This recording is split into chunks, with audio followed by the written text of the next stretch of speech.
You know, I've actually picked it up right here. We're about 5 docks down from where I grew up when I was a kid. Walking down on the dock, you know, it started out catching, you know, bluegill, brim, whatever, and then when you get bored with that, you gotta, you know, move on up. You had a red shad worm and an 1/8 ounce lead. Finally got one of them to bite, caught a bass, and it was game over from there. I had a little boat when I was a kid, and I could go from that point to that point, back into that creek, which is all, you know, less than half a mile from the house, and took full advantage of it. Went fishing every afternoon, every chance I got. I really learned how to catch them out of that creek. But whenever I was like 10 or 12, you know, 10 or 11 years old, they let me, you know, go on the whole lake, and you know, I upgraded boats, got away from the little stick steer boat, and you know, moved up to a bigger boat, and bought my first bass boat, and so it been a journey. My first bass tournament that I ever fished, I fished with a guy named Jason Laird. It was on Lake Talquin. I would say like maybe 10 or 11 years old, and you know, honestly, I was super jacked up about it, like beyond excited.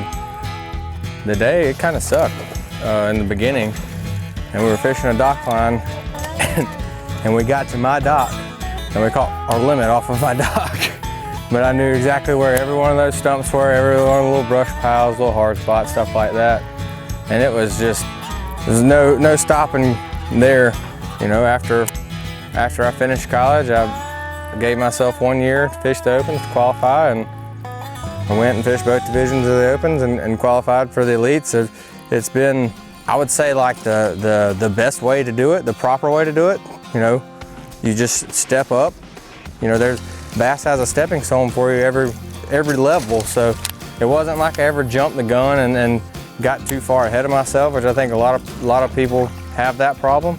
I was prepared whenever I came into the Opens. I felt like I was prepared whenever I came into the Elites, fishing multi-day events all through, you know, college, and now they're doing it in high school and stuff like that. So it wasn't really a jump. You hear a lot of people talk about making the jump. It really wasn't. It was just another step to the next level. I always said, you know, I was gonna fish the Bassmaster Classic one day, and I always said I was never gonna go to the Bassmaster Classic until I was fishing it. And you know, whenever I made the Elites, I didn't make the Classic through the Opens. I had to work for some sponsors, so I went to the Classic, and man, it's unreal for a spectator looking at it, and I can't imagine. But I set the goals to make the Classic and to win Rookie of the Year, and I did both of those. So I feel very fortunate that I was able to do that.